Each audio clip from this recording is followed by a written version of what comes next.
Hello, everybody.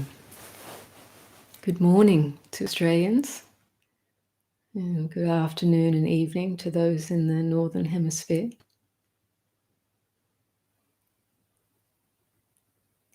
So it's nice to see a few people I recognize here already. And welcome to the second session of this Buddha Dharma series. So I'm just checking sound and visuals. If everything's okay at your end, if you could give me the thumbs up, and hopefully our connection will stay good.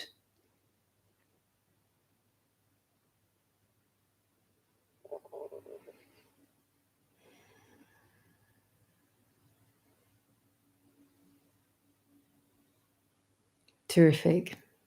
Thanks, everybody.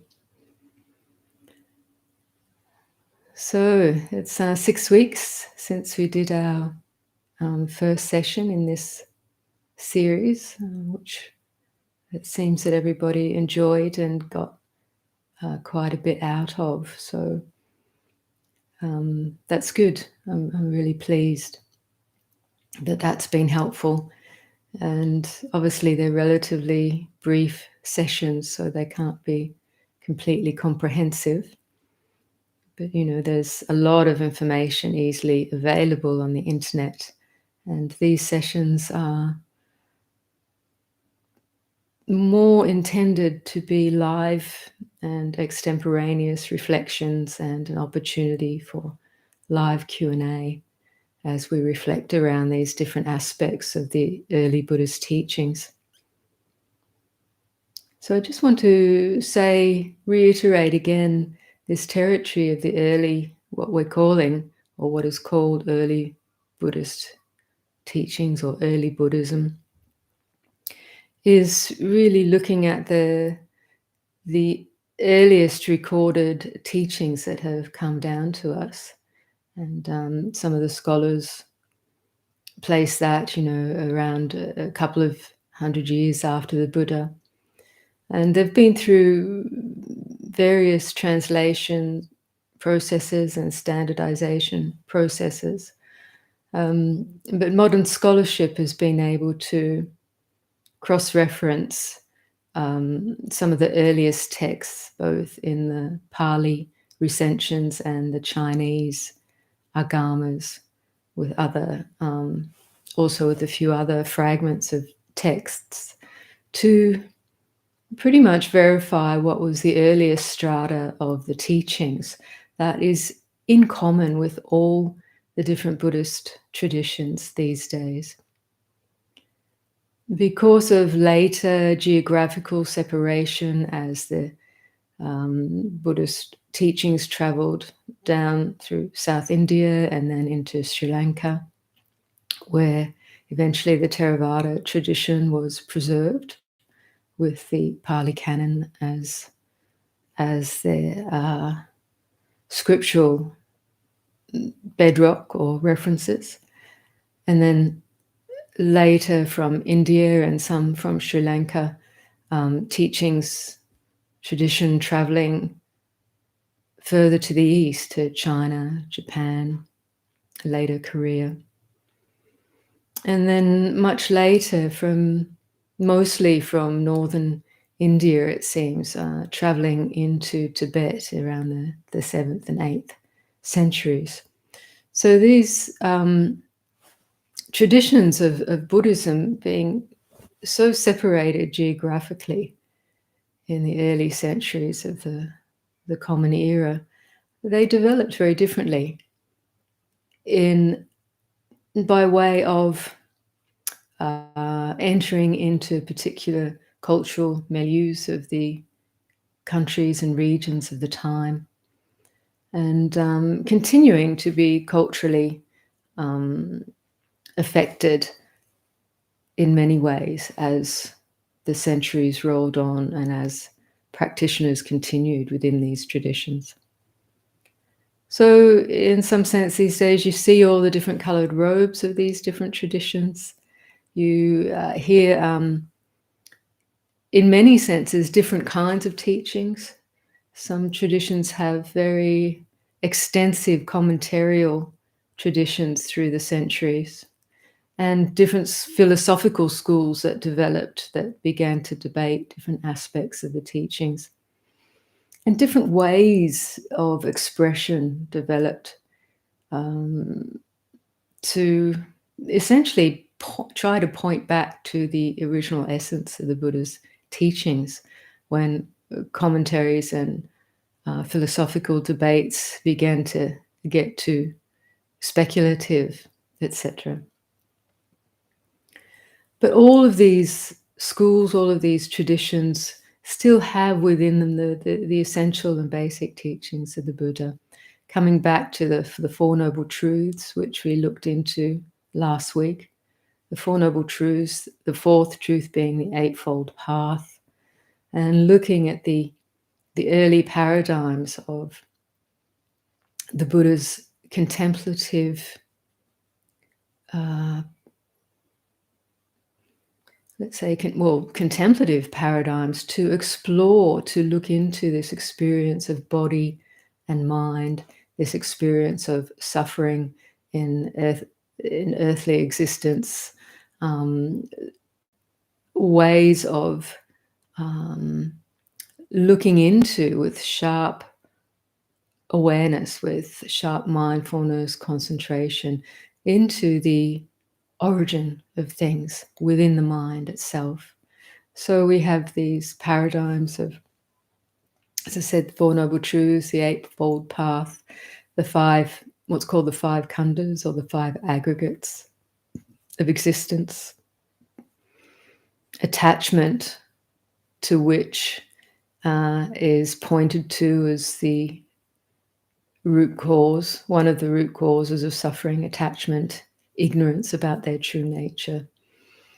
Looking into how attachment functions in the moment, how craving, clinging, attachment functions in the moment, and how it can be allayed, how it can be seen through, understood. Earlier paradigms, which we'll continue to look at, the three characteristics of existence, which is pointed to everywhere within the suttas. That is anicca, dukkha, anatta, or impermanence, unsatisfactoriness, and the not self nature of phenomena, or the empty, insubstantial nature of phenomena. So these are some of the earliest and the most fundamental aspects of the contemplative approach of Buddhism, which remain the bedrock, which remained the core of practice and teaching today. And of course, the teachings on Nibbana, the goal, which we'll also look into. We'll mention it obviously throughout, but more specifically perhaps later in the series. So today I wanted to focus a bit more on the fourth truth, what's called the path, the Eightfold Path, to complete liberation from suffering. So this is something that's quite well known. It's even taught at school levels. Four Noble Truths, the Eightfold Path. You can find so much information about it, academic understanding about the paradigms on the internet. But I want to just say from the outset that these things, at least in certain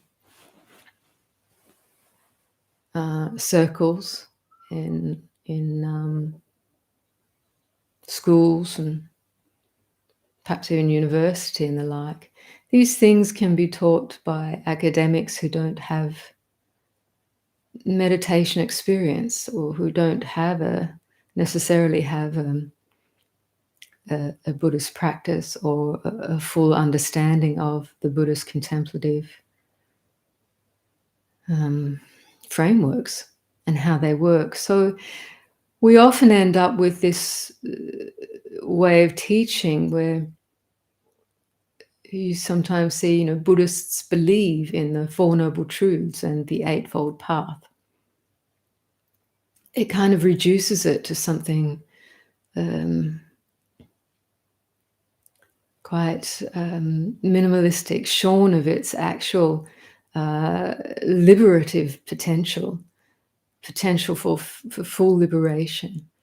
These teachings, the paradigms that the Buddha taught in, and in some ways were developed more after his life, were practice instructions for people, both contemplatives, renunciates, summoners, and also for lay people who are not necessarily undertaking renunciation in their life, but they want to develop the qualities and the characteristics of the Buddhist path, which lead to liberation. So everything the Buddha taught were practice instructions. And in some of the earliest suttas or teachings that we have, he was very clear that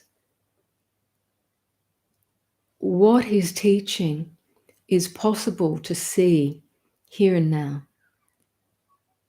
For each person to see, to qualify this in their own experience, and seeing it with wisdom, with right understanding, will have a liberative effect or result, whether that's in the fullest sense of full liberation or enough insight to actually qualify as a significant part of the path where liberation is actually said to be inevitable. So we call this, the first stage is the deep level of insight that qualifies as stream entry, called Sotapanna.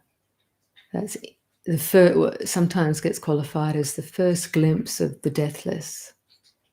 So a practitioner can have many insights, many interesting and profound insights and understandings leading up to this depth, insight, and glimpse of the deathless. So those earlier insights aren't necessarily the Sotapanna insight. This question comes up a lot. There was a question recently put, if I could respond to on this session, about if someone has had deep non-dual experiences, does that transform them permanently? Have they really achieved something, or is there still much work to do? Well, in both cases, we can have deep non-dual awareness, experiences of non-dual awareness, deep insights that don't necessarily meet the characteristics of stream entry, but they're nevertheless very powerful shifts in our understanding, non-conceptual understanding. They're shifts that, in a way, is establishing what's called right view or right understanding, this first factor of the Noble Eightfold Path. So it's clarifying things, whether we can actually articulate what happened or not. Something has seriously shifted in our what's called view, in our understanding, in our essential perspective on things. To the point this actually gives us confidence and helps us brings more energy and inspiration to the path of practice. But that insight into with stream entry is quite particular in that it really cuts away, or one of the aspects of that, it really cuts away the belief, the kind of unquestioned or assumption that the five aggregates, or in other words, the body-mind, phenomena of body-mind, are who and what I am. The glimpse into the deathless actually brings the clarity, the deathless element, the non-arising element, the other ways to say the deathless, the Buddha calls it the unborn, the unformed, the unaging, the deathless reality, here and now, to be recognized. This is the words we use within the descriptors used in the Pali tradition. That this is something to be recognized within our own experience. It's actually there to be recognized. But until we see it very clearly, which is usually always a great surprise to the practitioner, in that it's kind of been there all along, but they haven't seen it with such clarity. And the phenomena of physical and mental phenomena have not fallen away significantly enough to get a sure glimpse of that, that there remains this underlying habitual assumption and attachment to the phenomena of body-mind as self. This is a fundamental aspect of spiritual ignorance, this assumption of body-mind to be, and its various experiences to be equal with who and what I am. This is what we call attachment and identification. But until that is seen otherwise, that assumption remains a kind of obstruction, even though we might intellectually understand that, okay, these things come and go, they're not really who and what I am. There's this subtle attachment. But with the seeing, which is the level of the Sotapanna stream entry, that is the clarity of that seeing really undercuts that assumption, which is what's called personality view. So this is the first, what's called in the Pali tradition, the first moment of awakening or stage of awakening, stage of the path. But from then on, the Buddha actually refers to that practitioner as someone in training, a noble disciple in training. You know, they haven't yet achieved the full awakening. There's still ignorance that functions. And even though they've seen clearly this in a few moments or longer, that this body, mind, these aggregates aren't really who and what I am, depending on the level of insight, because there's different kinds of sotapannas in terms of the level of the depth of the insight that cuts away misunderstanding and confusion. But for the most part, there's still the phenomena. There is still the phenomena of body-mind that one gets obstructed by. One still hasn't yet undercut attachment to sense desire and aversion. That comes in the next stage. We've really, in this first stage, what gets adjusted is the view, and what falls away is that unquestioned belief. But the aggregates still appear and may still hinder one. The obstructions of mind may still be there in many different ways, you know, as I say, depending on the level of wisdom and insight.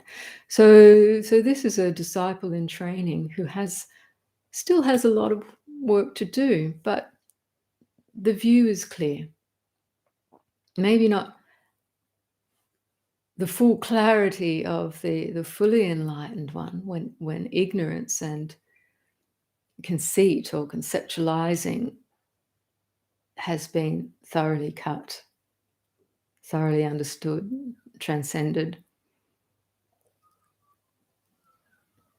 But there's an understanding of the path, of the way, because within that glimpse of this, what's called the deathless reality, and the momentary, within that experience of momentary freedom from attachment to the aggregates,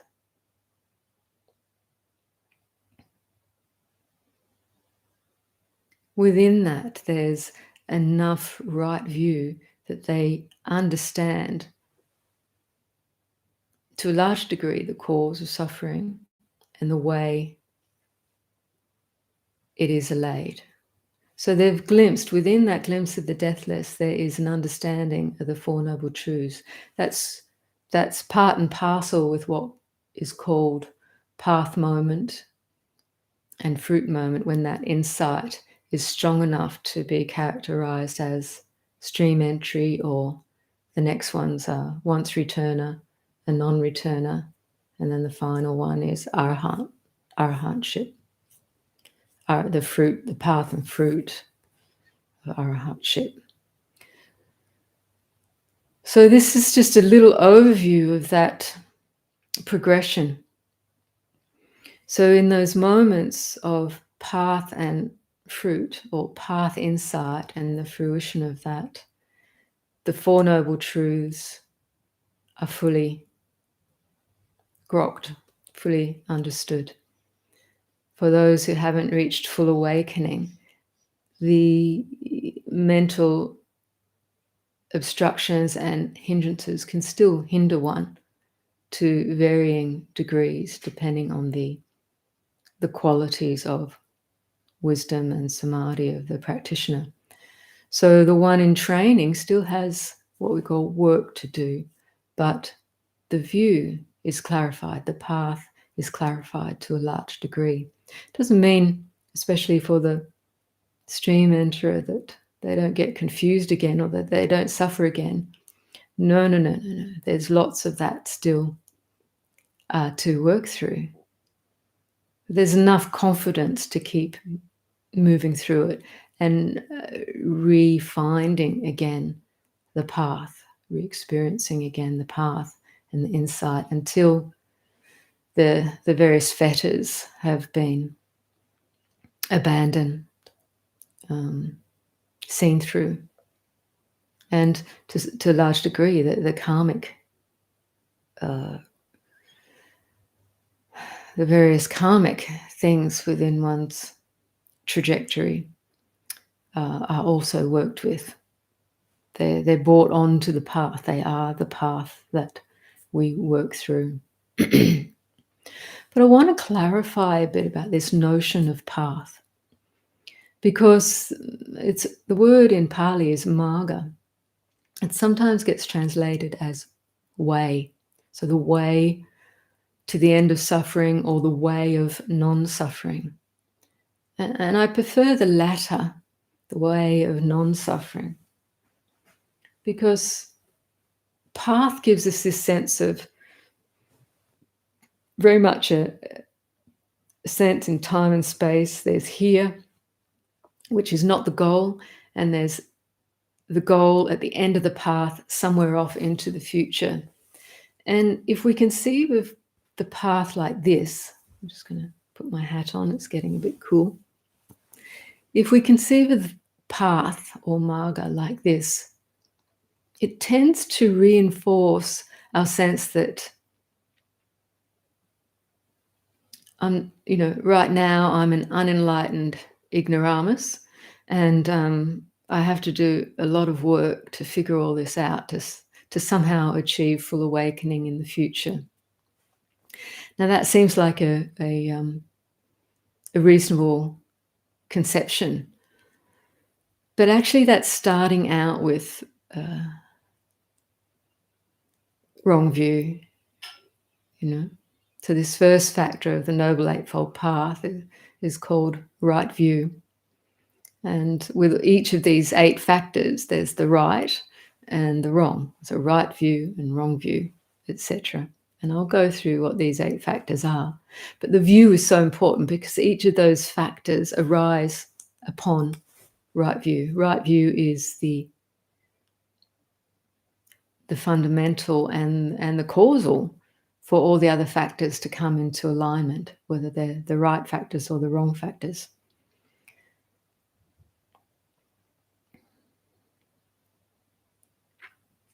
So what was I saying about right view? The path. So it can be conceived of in this linear sense. And on the rational level, that makes sense. Actually, the Buddha, as I said earlier, is saying that this Dharma that I teach, it can be seen here and now. And he never actually taught anything that could not be verified here and now for each person. Anything apart from that was conceptualizing too much, he tended to talk about a speculative view, philosophizing about the nature of reality and the path, but based in speculation rather than direct insight and direct apprehension of reality here and now. So the way he taught was to each person that came to him, he was able to point out something within their own experience that helped them to unlock a mental or cognitive or emotional obstruction, and to see beyond that to the deathless reality, which he said is here and now to be seen for each person for themselves with wisdom. So even if he perfectly could describe this everything that are the obstructions to seeing this truth, and perfectly describe the truth to be seen, and he has some beautiful expressions around both of those aspects. But even with that, even with hearing those perfect descriptions, the hearing alone can't liberate the mind. It's only our own penetration with insight of these truths within our own experience, within our own awareness. And one can say, even within this frame, this, what the Buddha called this fathom-long body together with mind and perception. So in this teaching, he said, here in this fathom-long body together with mind and perception, I declare the world, the arising of the world, the cessation of the world, and the path or the way leading to the cessation of the world.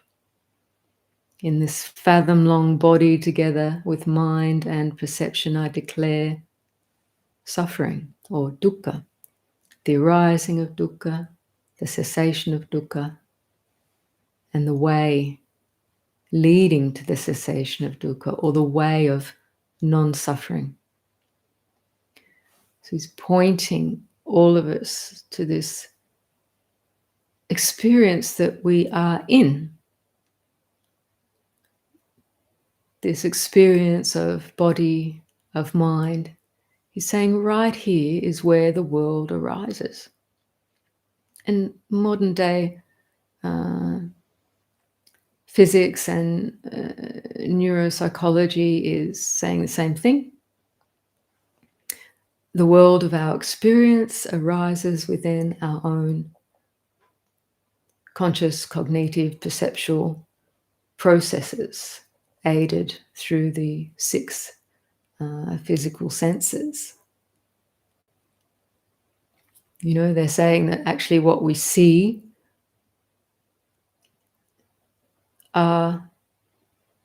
is data that is transformed through the brain and the eye organ is not necessarily an accurate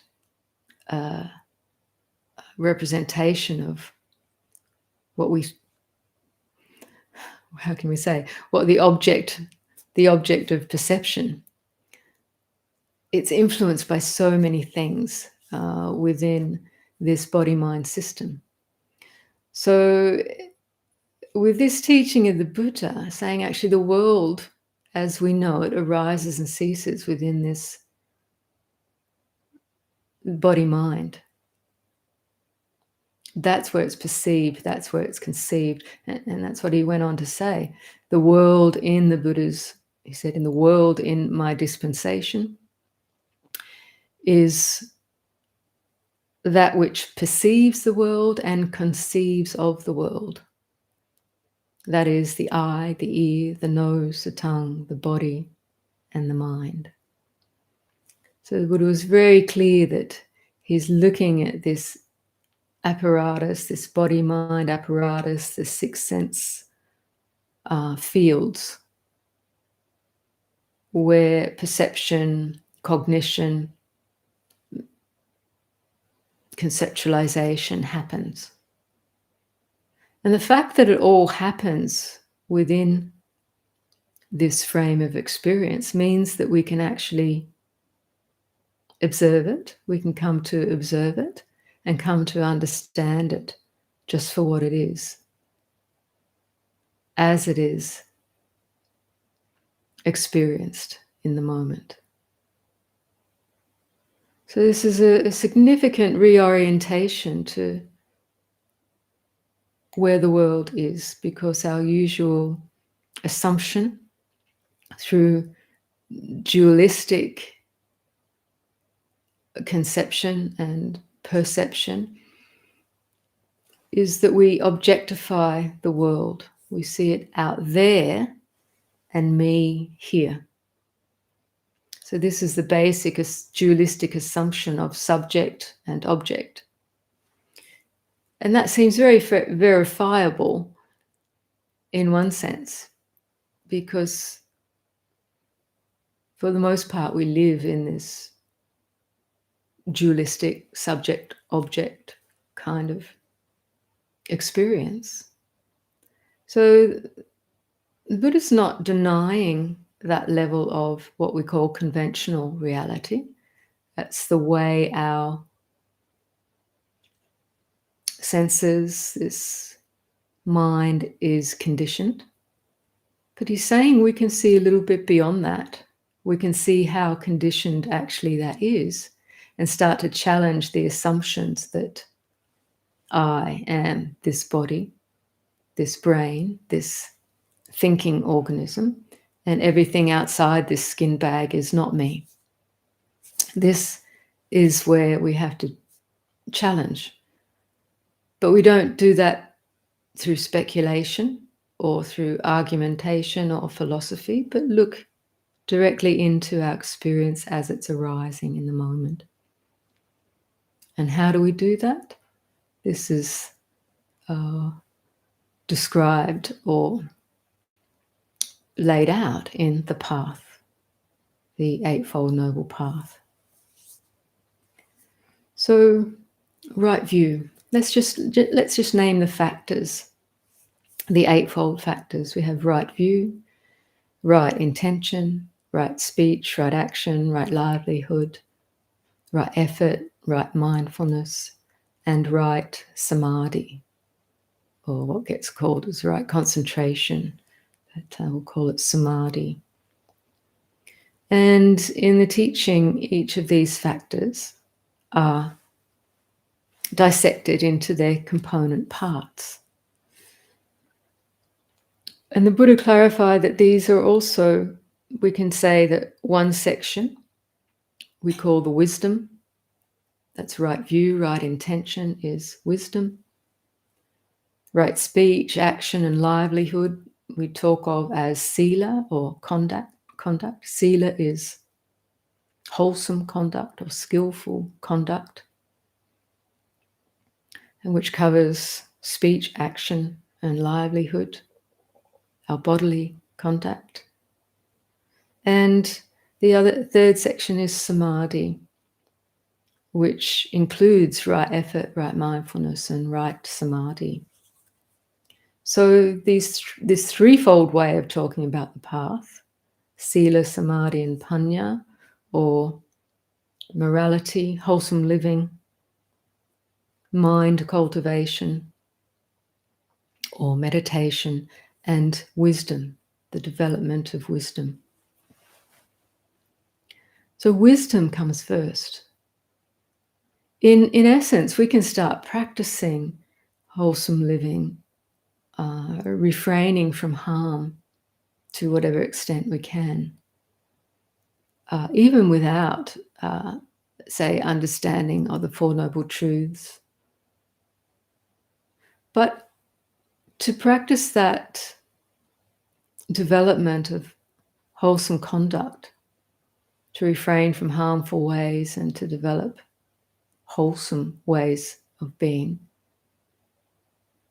which really means letting go of the actions and speech that cause suffering to oneself and others, and developing the ways of action and speech that don't harm oneself or others, that bring benefit to oneself and others. Even this much, there is a degree of right view that underlies that intention and that conduct. And that right view is about understanding that harm or suffering and its causes can be allayed, and it's worth adapting our ways of conduct to support the allaying of them. So right view in its essential sense is understanding, at least having an intellectual understanding, if not an insight into this truth of cause and effect, that actions of body, speech, and mind have results, and results that affect us and others in the moment, and also that ripple on into the future. So this is one basic aspect of right view, this understanding that there are results of actions. This is called karma. So to develop, if we don't have this understanding, obviously one can behave in very hideous ways and have no sense of conscience, psychopathic, I guess, and sociopathic ways that have no sense of conscience with regards to actions that cause harm. So until one develops that understanding, one is considered to have wrong view. Because that wrong view then is the basis for all kinds of unwholesome activity of body, speech, and mind, which, according to the Buddha, is just reaping more suffering here and now and into the future, over and over again. This is the way of suffering and its causes and results. So this is called the wrong path or wrong view. Wrong because it leads to more suffering. And the very instigator of the Buddha's path is the recognition that suffering can be abandoned. The experience of suffering and its causes can be abandoned, can be let go of,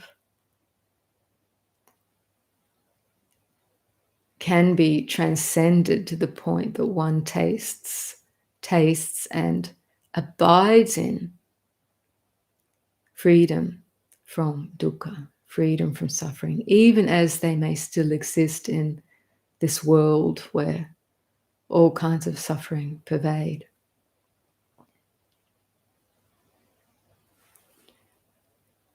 So when we talk about right view, and this word right, it sounds very black and white. There's right and wrong, and we've been, maybe influenced by religious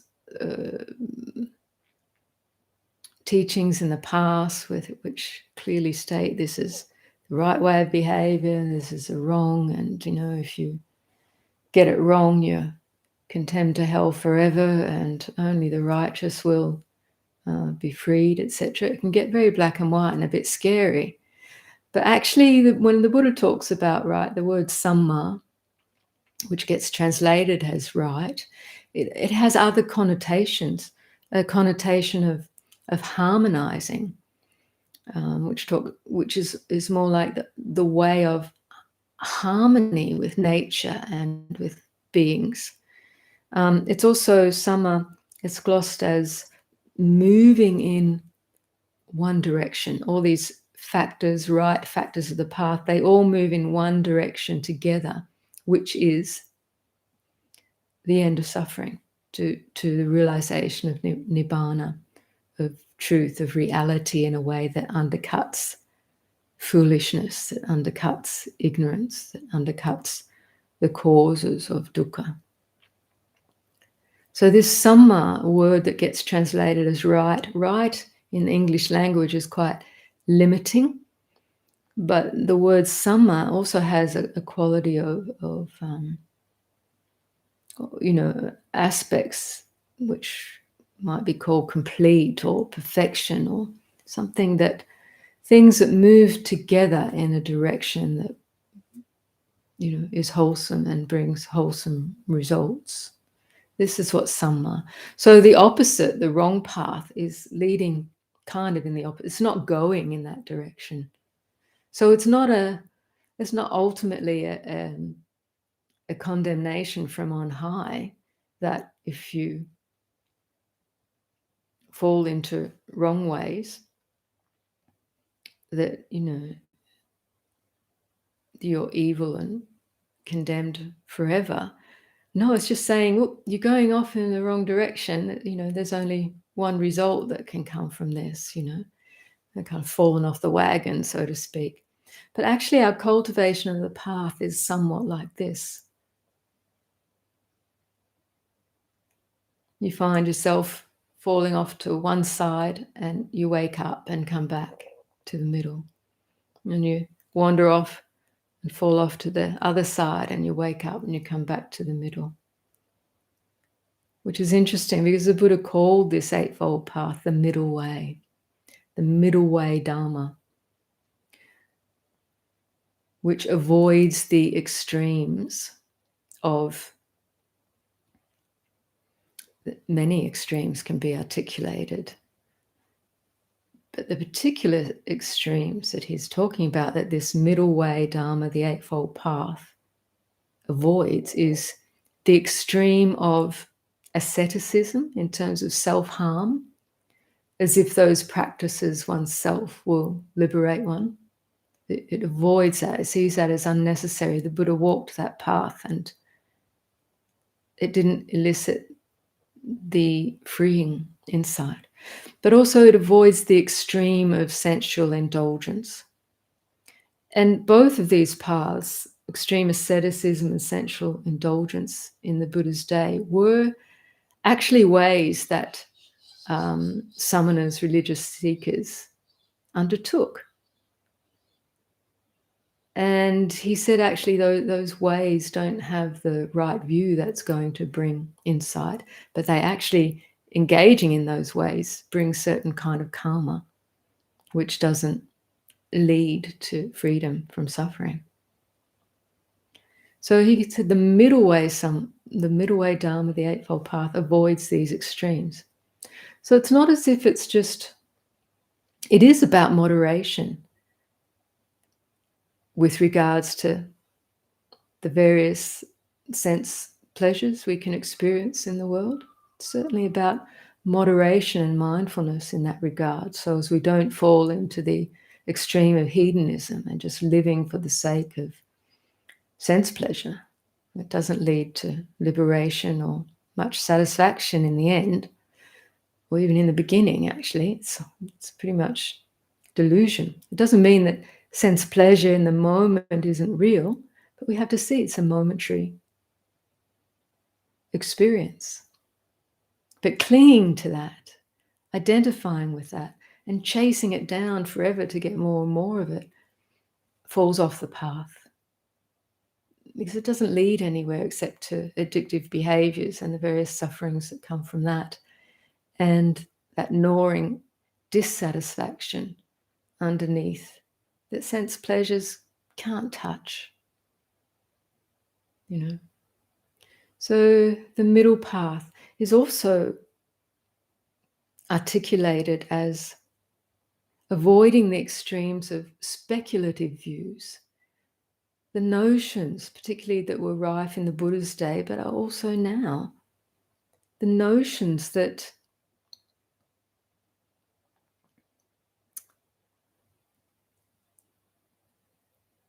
things, let's say phenomena, always exist. They have a real existence. This is called the extreme of eternalism. And one aspect of that is that I, this feeling of I, can achieve immortality or eternal existence. This is considered wrong view and not leading to insight. But similarly, the other extreme of nihilism, that nothing really exists, that when this body dies, that's it, that's the end of everything. This is the extreme of nihilism that he said equally doesn't result in insight. And both of these extremes can lead to, extremes of views, of belief, can lead to ways of action that are unwholesome and reap negative karma. So again, in this case, the middle way Dharma is avoiding speculative views and belief systems, but rather looking into the way that suffering and its causes arise here and now in momentary experiences, and that insight into these conditioned factors of the arising of suffering and how letting go or non-clinging, the attitude of, it's not even an attitude of non-clinging, it's a way of being that allows whatever arises to cease, which is its natural way, or the karmic formations or the experiences are phenomena arising and ceasing. And there's the possibility to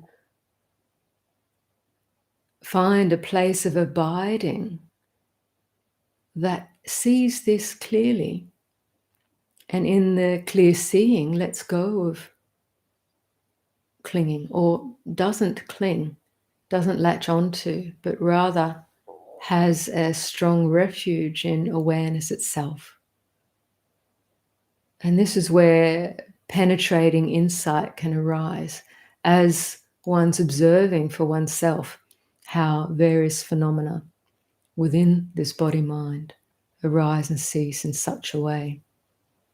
And this is why we have to engage all factors of the Eightfold Path, the factors of the meditative or mind cultivation, to start to bring the strength of mindfulness, the skills of meditation, to bring some degree of calm, of stillness, of poise, and clarity and keenness of observation, such that allows this deep penetrating insight to arise and free the mind, free us from attachment, from clinging, which are simply conditioned modes of being that haven't yet seen the way things work, that haven't yet seen with right view or don't yet have that right view, right perspective.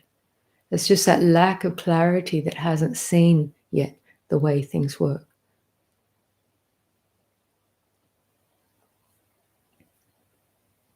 So, with right view, it's talked about as the basis of the path. And in essence, when that right view has wisdom, it's the understanding of the Four Noble Truths. And then upon right view, right intention arises, which is, as I alluded to earlier, the intention of non-harm, the intention to, or let's say it's the intention to, which doesn't have cruelty or harm as aspects of thought, and doesn't have the self-indulgent, hedonistic view of just seeking sense pleasure for oneself. The Buddha talked about these three things as, when his mind, when he was observing his mind, if it got involved in thoughts of harm or thoughts of cruelty or thoughts of sense desire, it just became more agitated. So he saw clearly that those just led to agitation. So he worked to let go of those thoughts, those intentions in meditation. And as he did, with thoughts of kindness or compassion, of letting go, renunciation, he saw that these skillful thoughts, intentions, did not agitate the mind too much, that made the mind quite light and bright. So this is the aspect of right intention, to let go of, to recognize first is your right view, that these thoughts of resentment or unkindness, of harm, of cruelty, of just seeking sense pleasure, to see that they're agitating, to learn how to let them go. This is an aspect of the path. So with that right intention established, freedom from those things, then right speech, right action, right livelihood are natural, arise naturally upon that with right intention, right view, right intention. So one who has right view, right intention, they naturally give rise to right speech, right action, right livelihood. So intention is based now in non-harm and a keen understanding of what is harmful. Intention is the forerunner of our actions and speech. So being able to catch it within the mind is part of our meditative development, our general development, to see these things arising. So wrong speech is considered anything that's false or lying, harsh, malicious, or gossiping. Again, these things really just agitate the mind and create negative karma. So seeing that one abandons those things and establish yourself where you can in right speech, to refrain from wrong speech, to speak kindly, appropriately. Try not to get caught up in gossiping and backbiting, and to speak the truth rather than get caught up in not only white lies but larger lies. They do definitely create problems. So just going now through a few factors quite quickly. Right action is literally refraining from killing living beings, from stealing, and from sexual misconduct. These are the aspects of right action. Sexual misconduct is, sexual activity with non-consenting partners, with those who are protected by law, those who are minors, and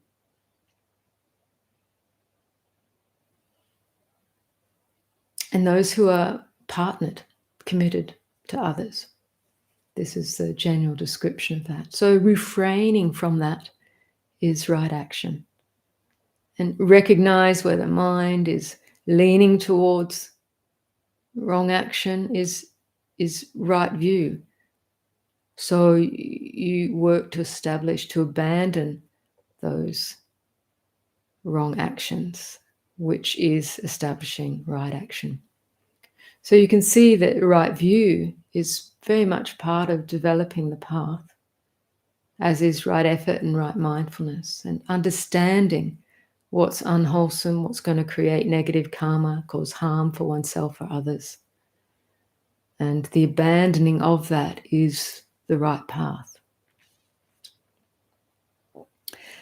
Briefly in right livelihood, the Buddha mentions 5 specific areas that he considered wrong livelihood, which was dealing in arms, in weaponry, dealing in slavery, slave trade or sex trade, butchery, dealing in intoxicants and in poisons.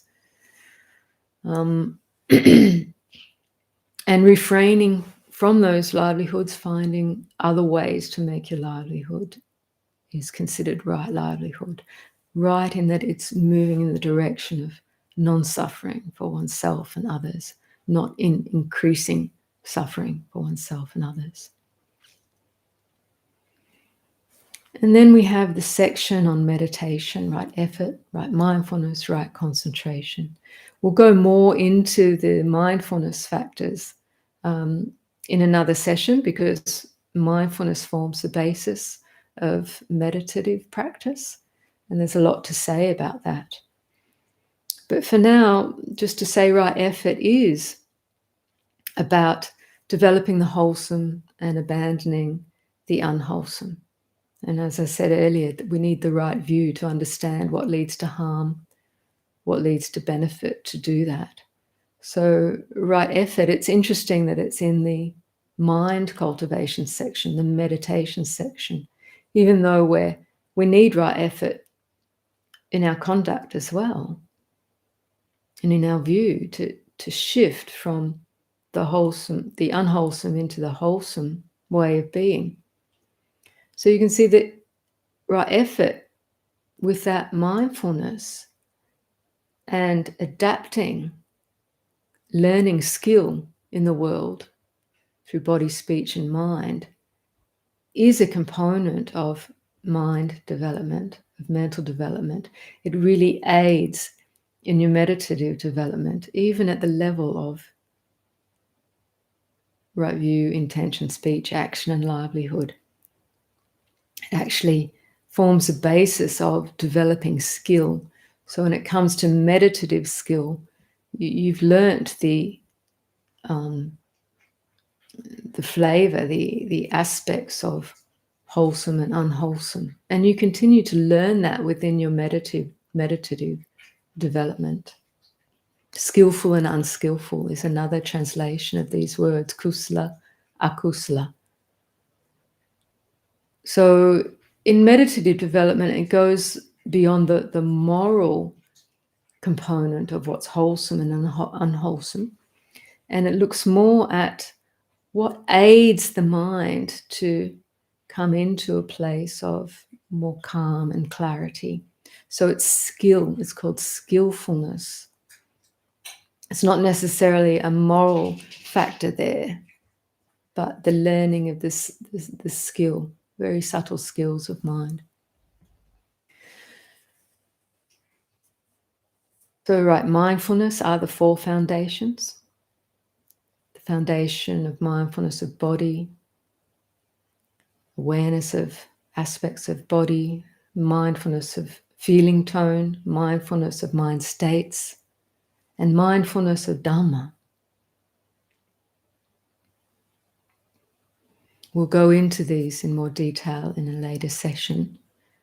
And right samadhi or right concentration is detailed as the 4 jhanas, the first, second, third, and fourth jhanas, which are just levels of the mind kind of settling into a natural stillness, letting go of the grosser factors that appear, basically settling into more refined mindfulness and equanimity, such that the mind is poised to see clearly into the nature of phenomena arising and ceasing.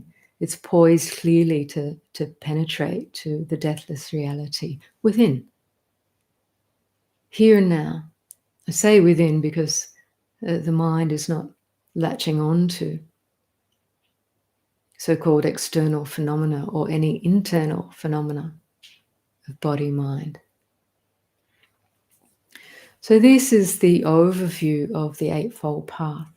But before I open up for questions, and I realize at this point I started my talk without a meditation. Apologies for that. But I want to return to this notion of path as being something that's here and now, that let's call it a way of non-suffering. Or in some traditions, we have this lovely phrase, the way of abiding. So really, from my perspective, this Eightfold Path is learning the skills or learning the way of abiding that allows truth to be seen and known directly. And that is both the conventional truth, the conditions of this body-mind as they're playing out, as well as the unconditioned reality, the deathless reality. So I'll just say the Buddha gave this succinct teaching saying that there is the unborn, the uncreated, the unconditioned, the unformed. So these are descriptors of the deathless, the realization of which is Nibbana. So there is the unborn, unconditioned, uncreated, unformed. If there weren't this, there would be no escape from the born, the conditioned, the created, the formed. Samsara, basically, the phenomenal world. But since there is this reality, this deathless Dhamma, to be penetrated, to be realized here and now, there is an escape from the born, the conditioned, the created, the formed.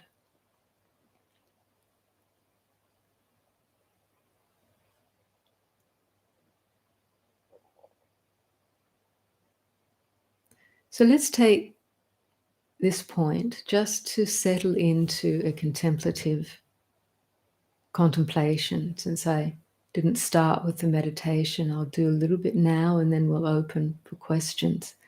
So I want to ask you to stop using the chat stream for now and settle into this contemplation, because I'll bring some of the pointers in my talk into this contemplation, maybe 15 minutes, and then we'll open for questions then.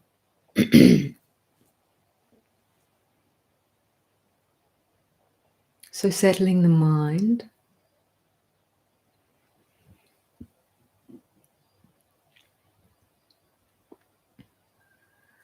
I find the best way to settle into contemplation is to first become aware of the bodily sensations.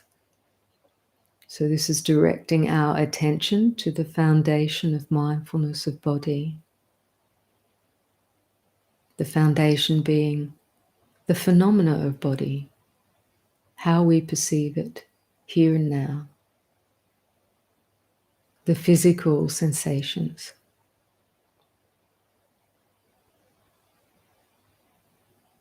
You might feel the pressure of your body as it presses against the chair or the cushion.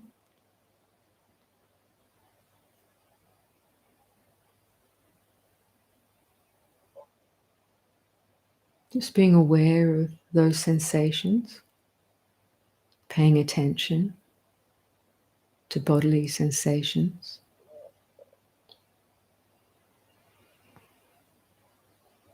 And then you naturally start to become aware of the breath or the breath sensations as the breath moves in and out of the body. So shifting your attention to feel that cascade of sensations, physical sensations associated with the breath, moving in and out of the body.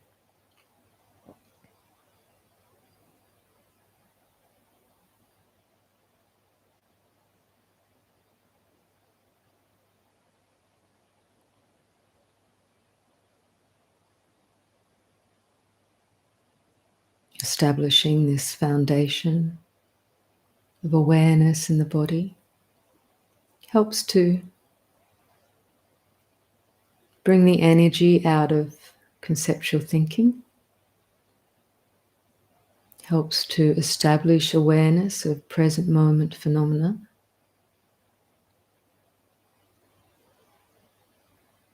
helps us to establish a point of observation by observing the changing nature of sensations,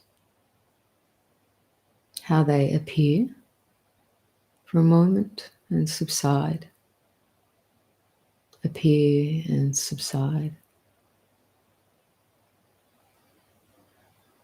This changing stream of physical phenomena.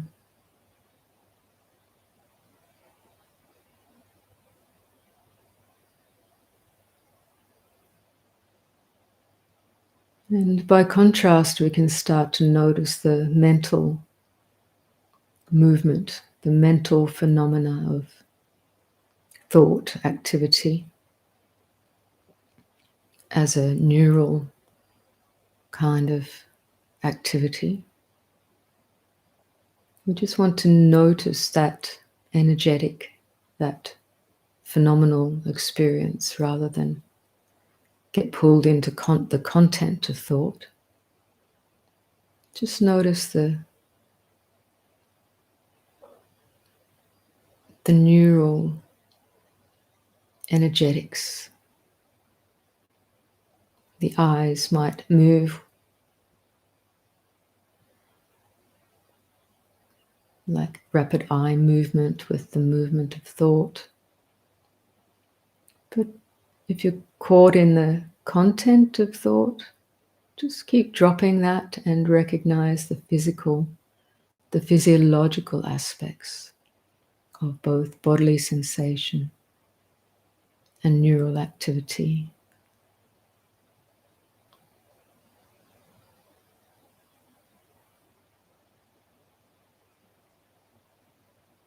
An awareness of breath becomes an anchor for your attention in the present moment.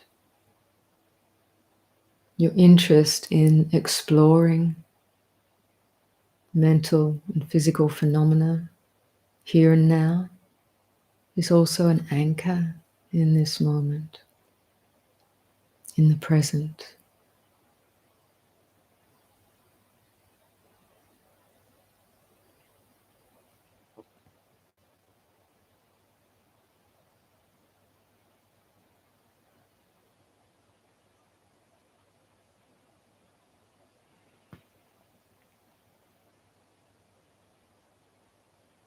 You can start to notice, perhaps,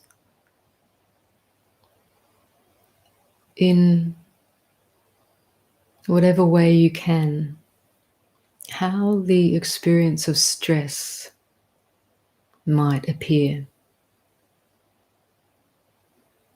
in this present moment exploration.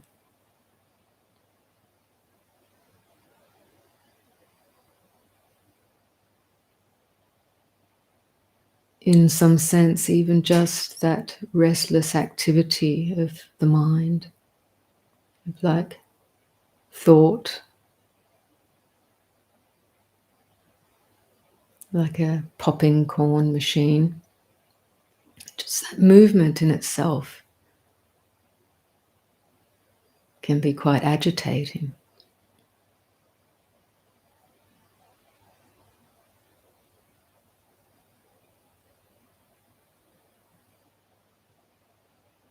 But just observe it. If you find yourself trying to get rid of it or to wish it wasn't there, that's an added burden of stress, not wanting.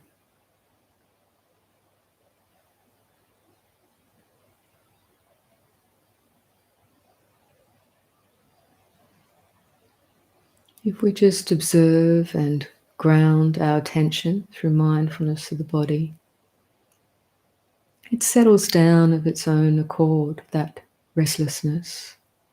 It just takes a little time. So if you don't make a problem of it, you don't have that suffering about it. Even though the feeling of agitation has a certain discomfort to it, you just let it be. Don't fuel the agitation. Don't stoke the fires of wanting and not wanting. Just let it be.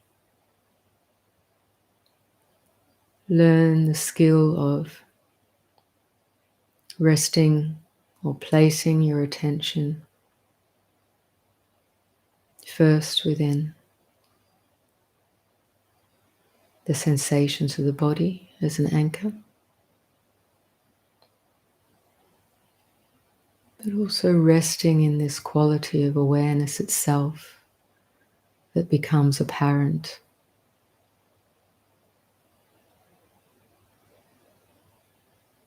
Awareness, the field of awareness as the context,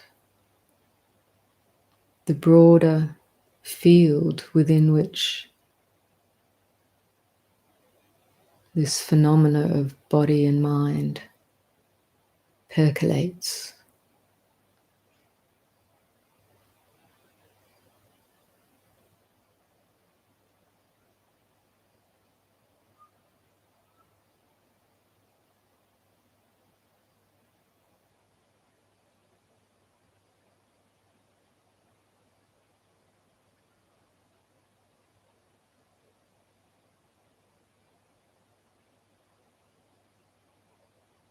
If you recognize any tension or tightness in your system, mental or physical,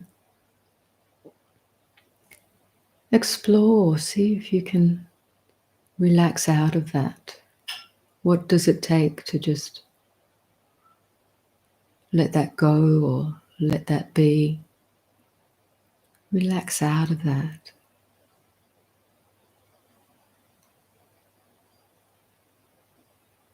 Explore that for yourself.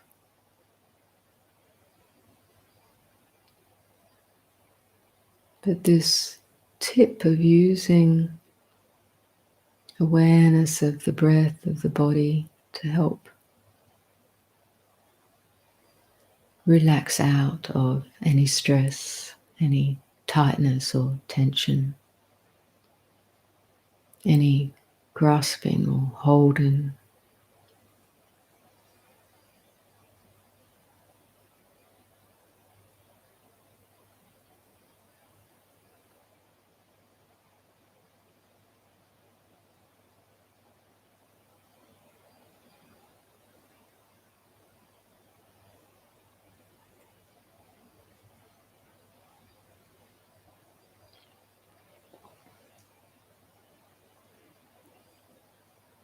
If there's not yet enough mindfulness of the body, the mind might easily be drawn into just thinking about this, about that. See at least if you can direct your thinking to prompt yourself to be aware of the breath. You can use your thought to say, where do I feel the breath? Can I just be with this? So you can use your thought to develop skill rather than trying to struggle against thought that moves outwards to the future. Or harness it, direct thought and intention to establish mindfulness through the body.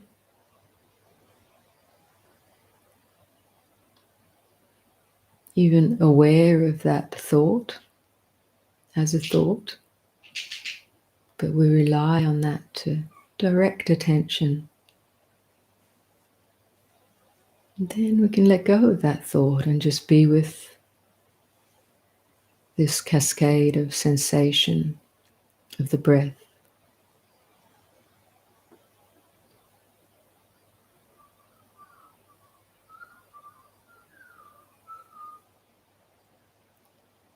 Sounds may appear for a moment. We recognize that as sound.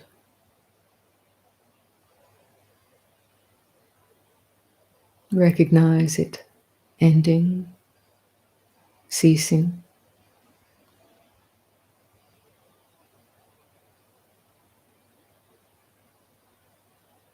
And recognize the space, the silence after a sound stops.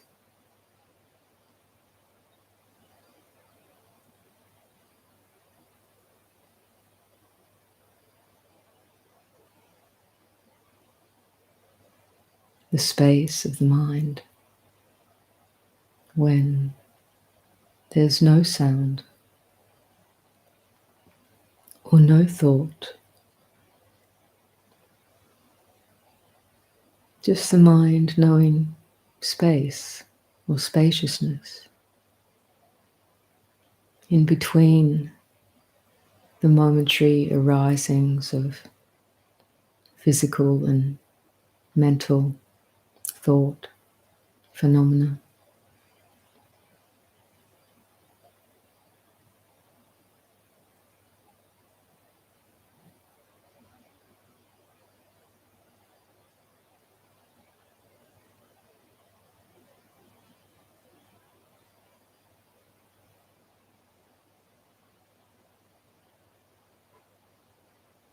Developing this keen interest in observing the mind, the body, particularly seeing the characteristic of change or impermanence, transience of these physical and mental conditions.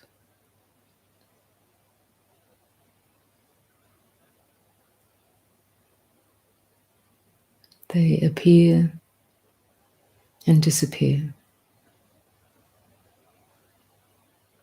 Mental, physical phenomena in the moment. So just noticing that. This is really noticing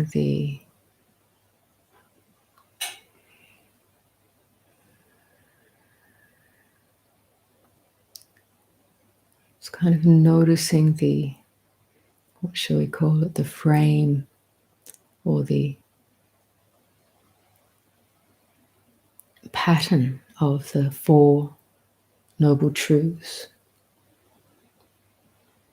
arising, the arising and ceasing pattern of mental and physical phenomena.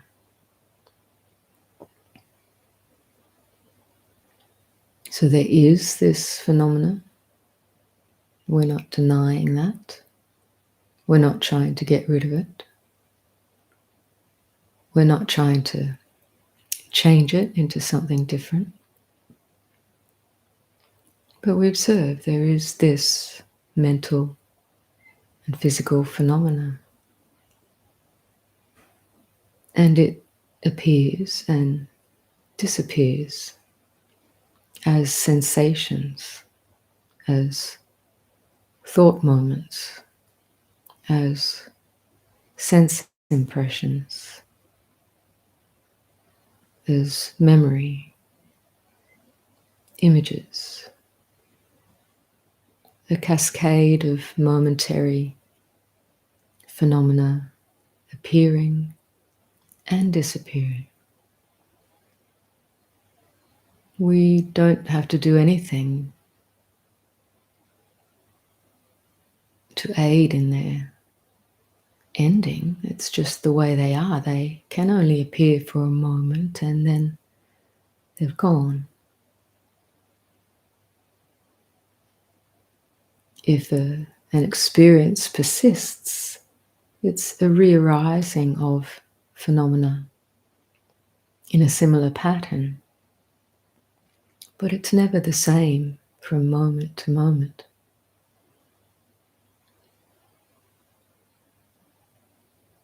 It's only its pattern may persist due to causes.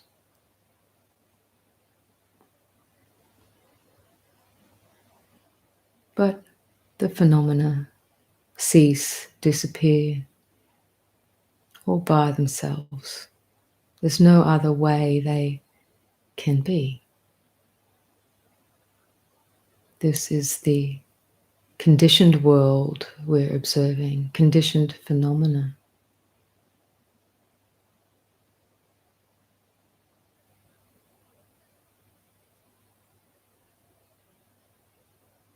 The more we're able to observe that just clearly and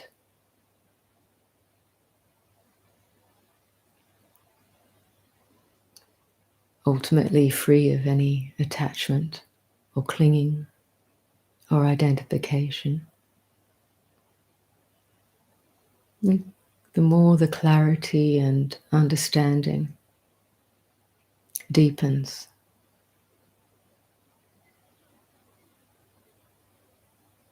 But sometimes much of the time we experience this push-pull with the various phenomena, mental, physical phenomena that arise.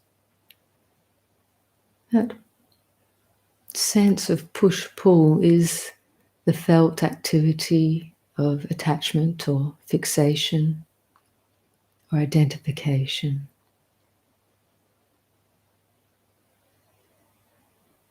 So we can recognize when we experience that kind of felt activity of the push-pull, moving towards, pulling away from, wanting, not wanting, trying to keep, trying to push away, this kind of conditioned activity of mind. It's good to see that. Because when we see it, then we're able to just rest out of it a bit more. It's a conditioned activity of mind. It's not who and what you are. It's sankharas, appearances. When we see something, we see it with perspective, with, well, the right view. If we just see it with right view, it's seeing that it's arising it's impermanent, it's changing. When you see those clearly, you understand it's not self, it's not a me, it's not a mine. Because there's this perspective, there's this awareness that is simply not that. Or another way of saying, the awareness knows that. And the awareness knows it arises, changes, disappears, ceases.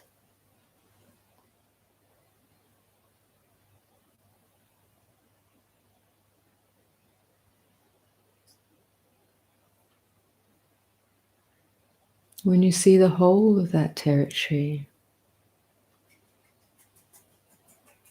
one sees the pattern of these truths and the path, or one understands the way of abiding that allows conditioned phenomena and attachment to relax, to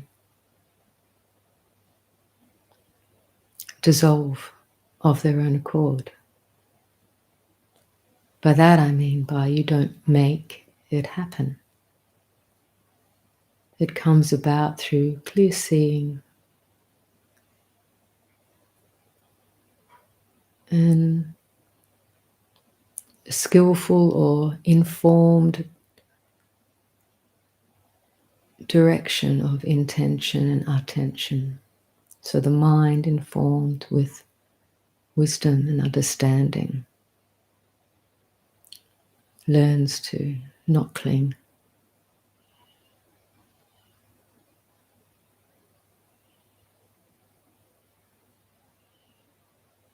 And this is all here and now.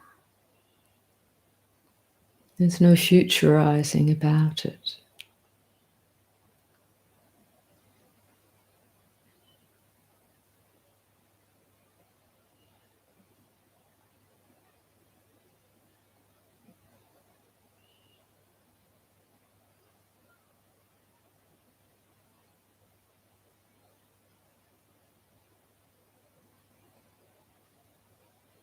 What arises is just what arises,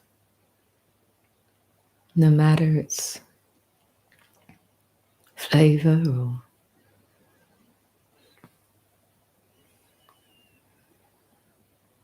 whether we want it or don't want it.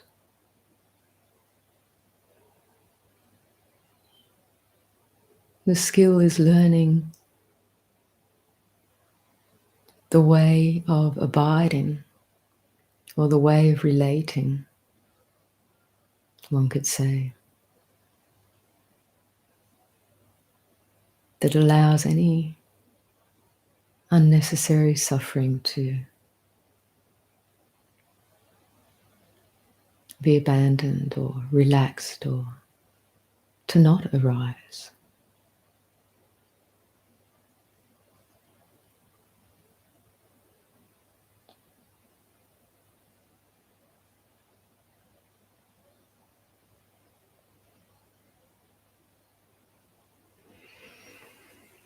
So bringing your attention back more fully into this shared space now of the live stream, and we'll open up for questions. We did a little bit the other way around by talking first and meditating later, but that might have worked well enough for today. So let's see what comes up for people.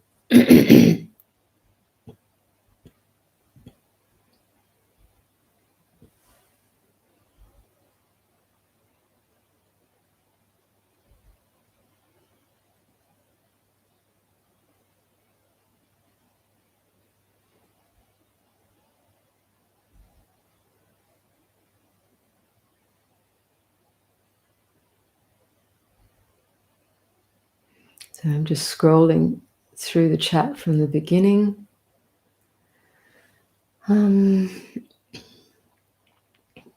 Someone's asking, am I talking about Satipatthanas? Well, I did a bit. I think that was an earlier comment popped in there, but I'll go more into the 4 foundations of mindfulness in a separate session. Of course, it's quite primary to cultivation of meditation.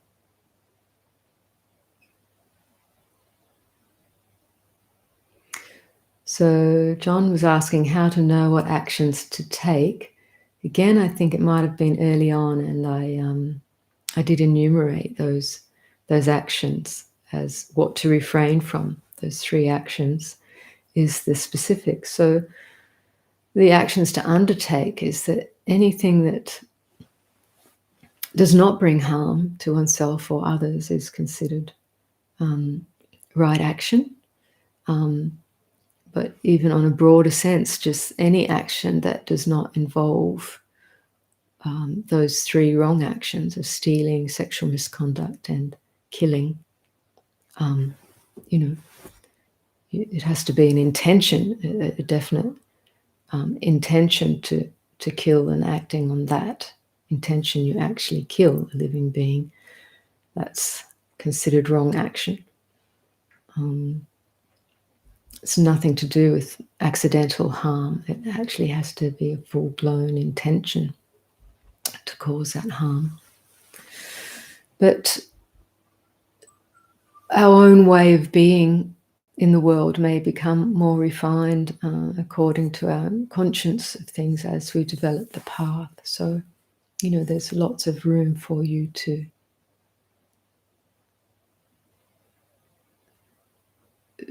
streamline your ways of action in alignment with wholesomeness.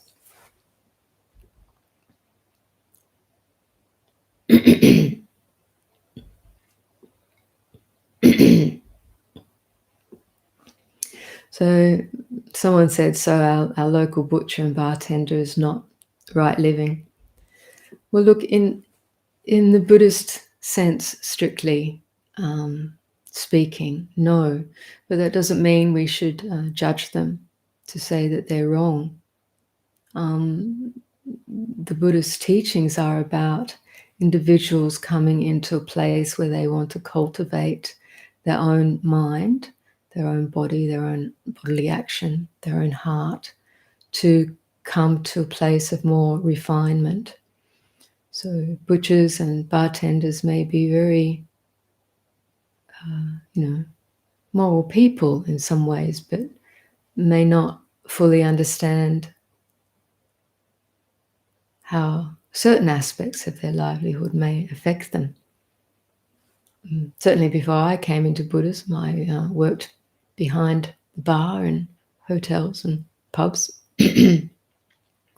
And certainly in retrospect, I can see that our association with that in many ways wasn't so helpful in the least.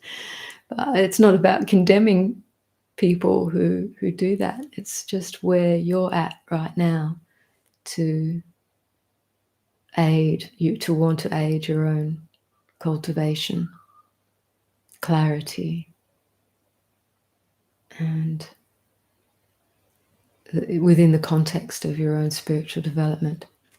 So even in the Buddha's day, we have these stories and suttas from the original suttas. The Buddha, there were butchers who did their livelihood on the road, carved up carcasses of meat and sold meat on the road. And the Buddha was even recipient of meat from his donors who were feeding him. And many of his similes and analogies use the simile of the butcher in very non-judgmental ways. He really understood people earn their livelihoods in ways that they can. There's no judgment there. But for those who want to refine themselves in spiritual practice, then these are just ways to guide you.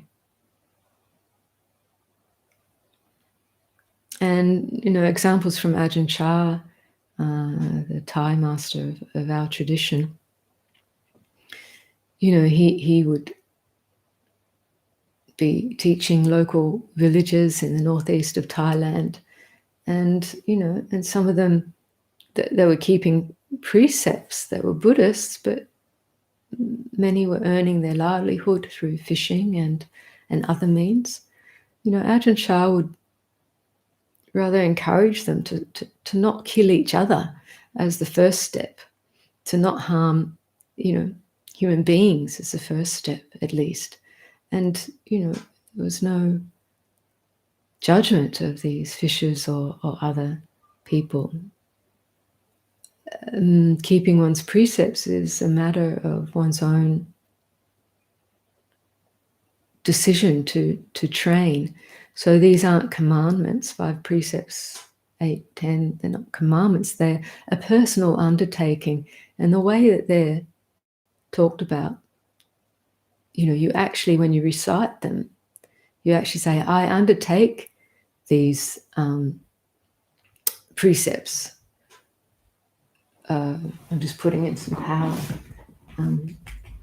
I voluntarily undertake these precepts as a way of training. And so if we break those precepts, whether intentionally or unintentionally, it's a matter for us to recognize that we've fallen outside of that container of the boundary of precepts, to recognize the harm or unskillfulness of that, and to come back within and to reestablish our precepts. So, and this is the way it works for monks and nuns too. There are only several precepts that would lead to expulsion from the order, really killing a human being, as an example, immediate expulsion. But many other refinements of those grave actions that are formed in precepts, there's ways of confessing and ameliorating those and reestablishing oneself in skillful action. So this is part of the training.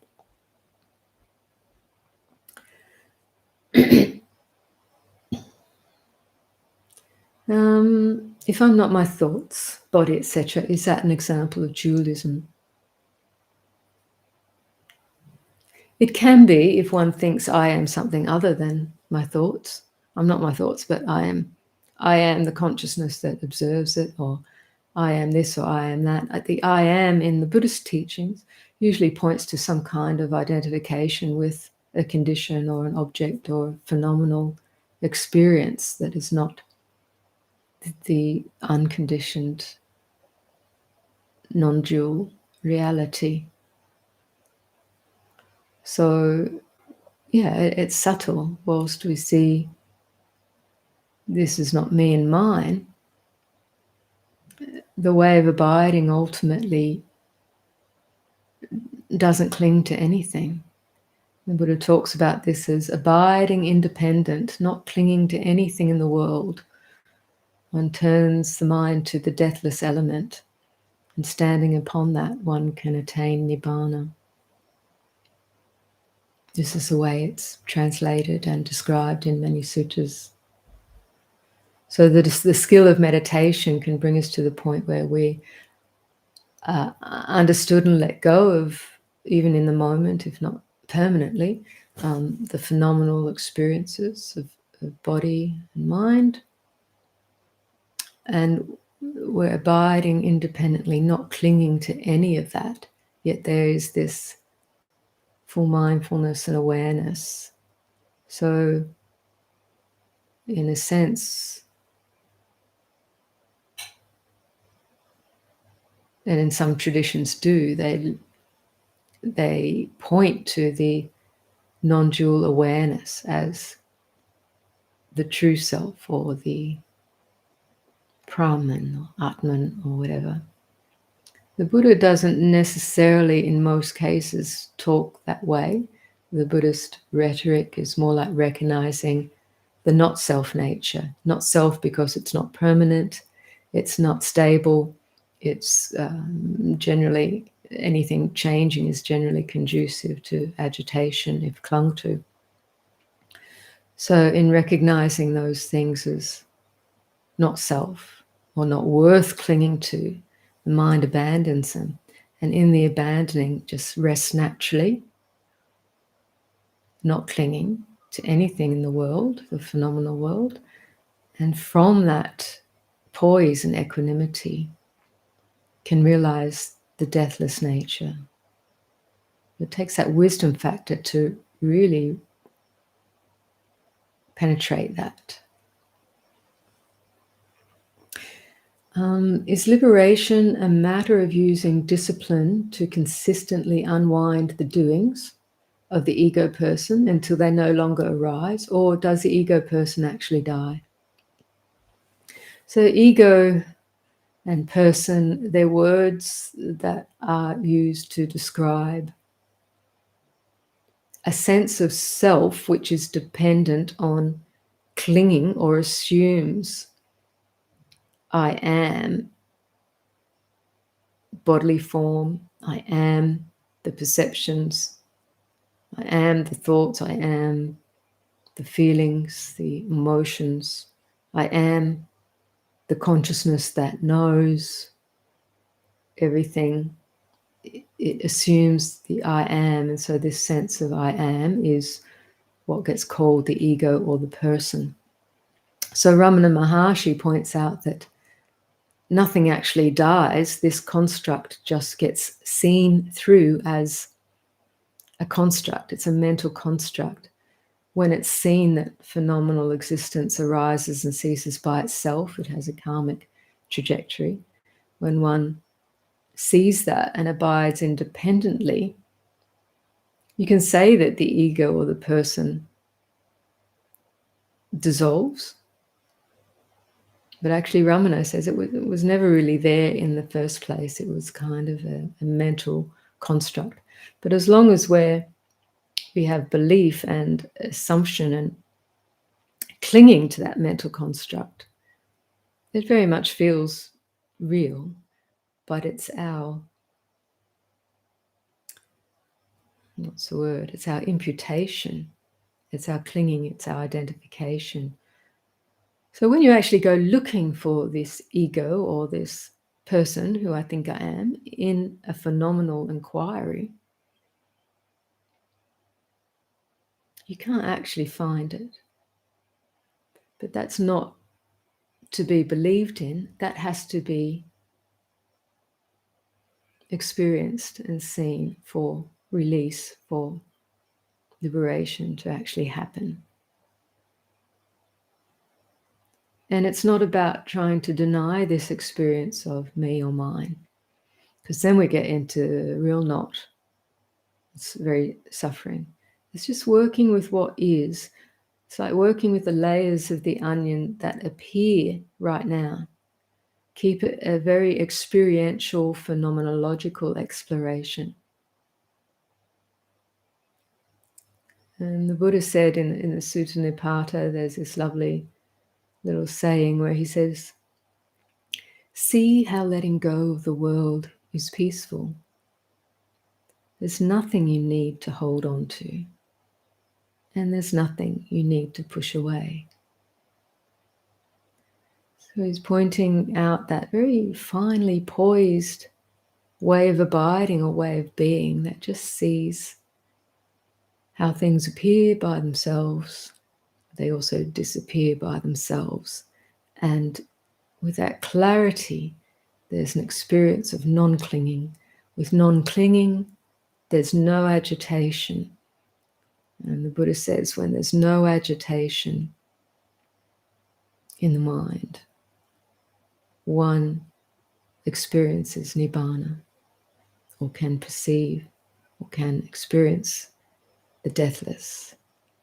In that seeing for oneself directly, these fetters, these obstructions are naturally swept aside to one degree or another, to a certain degree or to the full degree.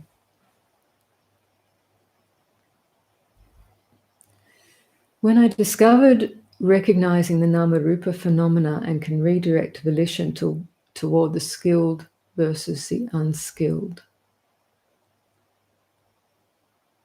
Okay, I think that's a part of a question.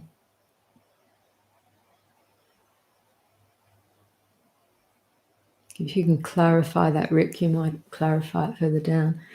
So maybe you're just saying, I discovered that recognizing Nama-Rupa, which is mental and physical phenomenon, one can redirect intention or thought toward the skilled as opposed to the unskilled.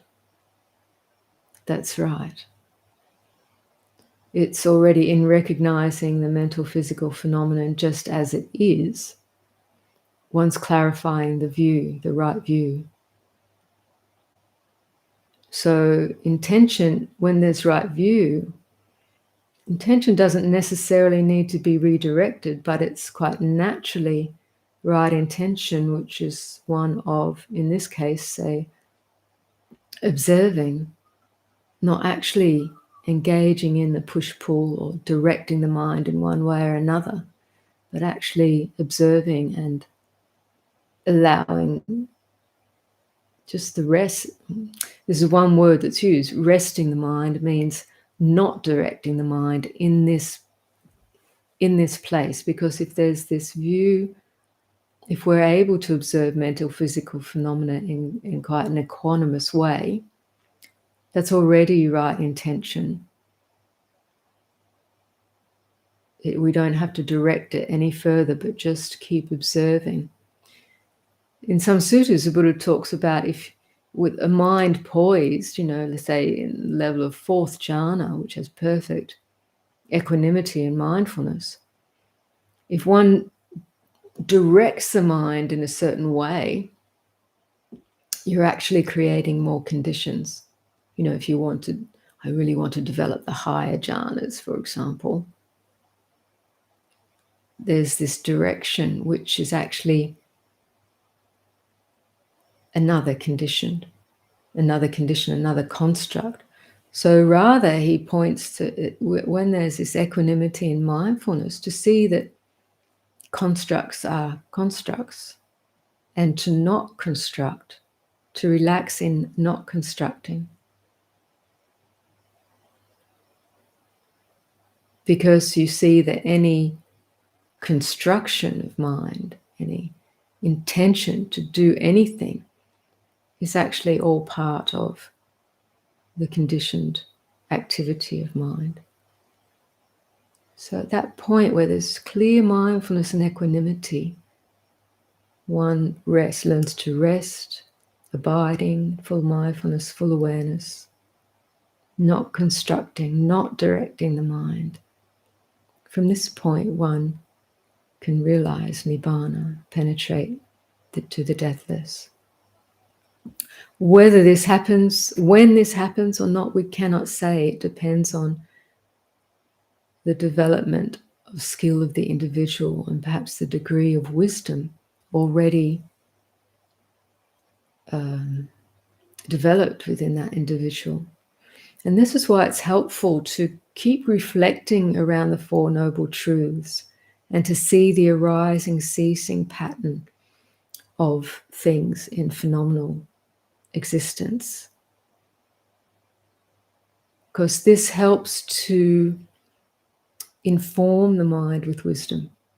And as the wisdom factor, as one of the spiritual factors, is ultimately what pops us out of samsara, so to speak, that recognizes the deathless for what it is, the unconditioned nature of the mind, which is already present.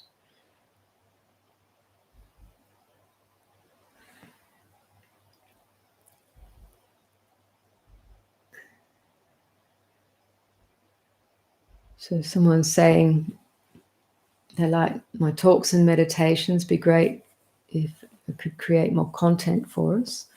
Well, I'm working on that. But there's lots, if you go into archives, into the live archives here, but also on our website, have a look on our website, and there's links to I've just forgotten the name of the term of the website. There's links to other websites where my older talks have been archived, quite a lot of them, and also some transcribed talks that you could have a look at. And and there'll be more content coming soon. And we may even continue with more Buddha Dharma series beyond this 6 sessions. So thank you for the prompt. So do you agree that any action that happens to or through this body-mind is the will of the one source energy? That the destiny of the body-mind is part of what is stamped on at the time of conception? I don't necessarily believe that, no, because it's stamped on you at the time of conception. That would be what the Buddha calls fatalism, fatalistic view, which he didn't subscribe to because it actually doesn't allow for fresh momentary input. Karma literally means action. Vipaka means result. So the Buddha's view is very much looking at this karma, action and result. And the action is actually the main part of action is in intention. And with our intention, we can get involved in what's unskillful or get involved in what's skillful. That means getting involved in actions of body, speech, and mind that don't end suffering or don't lead to the end of suffering, but often create more. Or the skillful is that way of being that moves in the direction of decreasing suffering and of realizing the end of suffering. And that input, that intention is moment by moment. So we've all got a mixed bag of skillful and unskillful, wholesome and unwholesome karma. So the results of which may be arising in our lives for good fortune, not so good fortune, etc., etc. But every moment we have the opportunity of input, new action into this system. So otherwise there's no possibility of awakening, really. This input is of creating skill can change, can ameliorate the effects of unwholesome karma, such that if it fruits maybe less intensely. Sometimes the skill of wholesome karma can even avoid the fruiting of other karma, can almost cancel it out. It's all very, it's a complex field, but the important thing that the Buddha is pointing to is that each moment there's new intention. So we can develop a path of skill, mentally, physically, emotionally, or let's just say mentally, and through our actions of body, speech, and mind, such that it develops more clarity, more understanding, and leads to more freedom, leads to deepening freedom, leads to insight, leads to awakening and escape from samsara, which is the realm of karma, where action and result plays out. So awakening, full awakening, is actually been popped out of that system. So the awakened, fully awakened being still experiences karmic results, but they know so clearly what they are and are not attaching or identifying with them that they don't have the same kind of effect as they would on someone whose mind is not released or not cultivated in skill.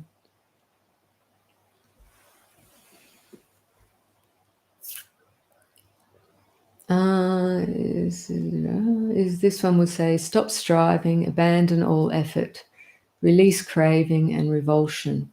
What we have now is all there is ever going to be. Yes, that's one way of saying it. That sounds good. There's when you say abandon all effort, reminds me of a brief saying of one of the Tibetan nuns from the Gebchat monastery in Tibet. And Jayasara has made a recording of it a while ago. She simply says, abandon all effort. Find the silence behind words and simply remain.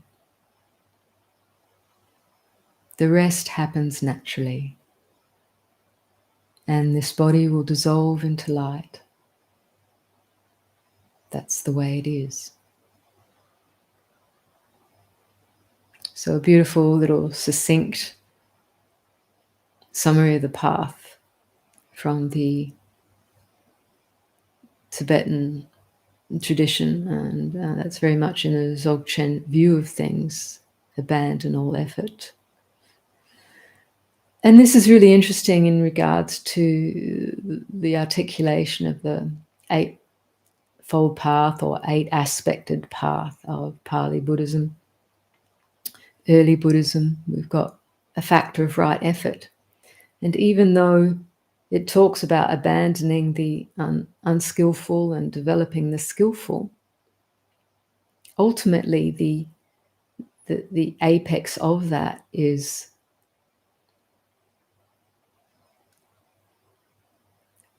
poised in the relaxation of all effort, or the abandoning of effort, or the abandoning of the I am that wants to strive to get something. It's not that kind of striving that we need. It's an understanding of what is skillful and unskillful in terms of body, speech, and mind. Now, the body and speech is very much about our activity in a dualistic world, in a relational world. This is really important to recognize because this is where karma is created.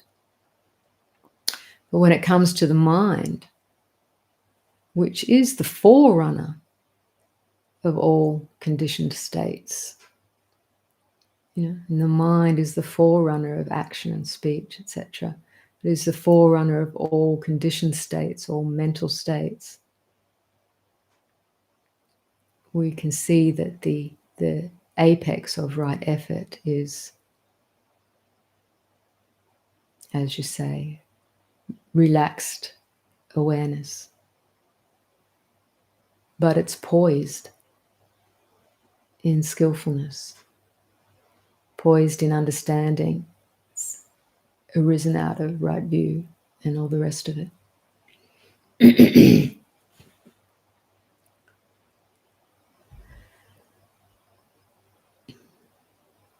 So Janie says, I, with the wonderful knowledge and peace you hold, do you ever have a bad day? Are you free from suffering? If not, do you use the teachings to pull out of it? Yes, no, yes and no, yes. So do you ever have a bad day? Actually, I feel there are days where I feel less energetic. Some days the low energy can contribute to a slightly low mood, but I know how to recognize that and not say indulge that or perpetuate that. So, and that has a result of practicing this path for so long. Certainly if I look back in my younger years, even as a practicing Buddhist, there were many deep suffering periods in my life. And looking back, just a few years even, one comes up against suffering, one, certainly not fully liberated. And yet, I know enough of the teachings to keep recognizing the path, keep recognizing where there appears to be an obstruction or slight resistance. The body and the mood, the mind states, mental phenomena, they're always changing. And as I said, there's a karmic stream, so everyone is going to be somewhat different. But when you know the skill of reflecting around the Four Noble Truths and recognizing conditioned experience, recognizing when the mind is getting caught in the push-pull. I don't want this, I want that. That's the push. You recognize that more and more, sooner and sooner, and you're able to relax out of it. It doesn't mean the body is not painful or the mood suddenly changes, although in many cases it does suddenly change when you find right perspective, right view. But you work with what's presenting. And the key is the alleviation of the unnecessary overlaid suffering in that regard. The I don't want things to be the way they are. The letting go of that. And then one comes into a space of relaxed awareness. And even when things aren't perfect on the conditioned level, there's a way of abiding with it, which feels just fine. So this is the way of practicing, the continued way of practicing.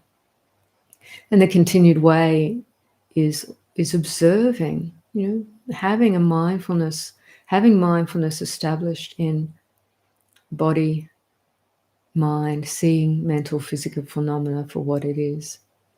And wisdom, the wisdom factor can refine.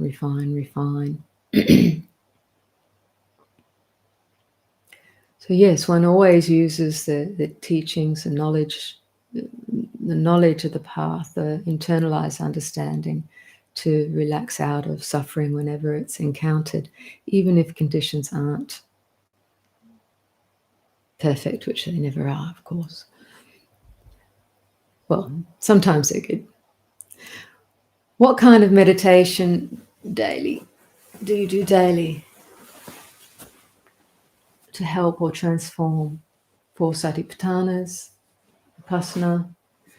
Satipatthana, its foundation of mindfulness, is the mainstay. There's different ways of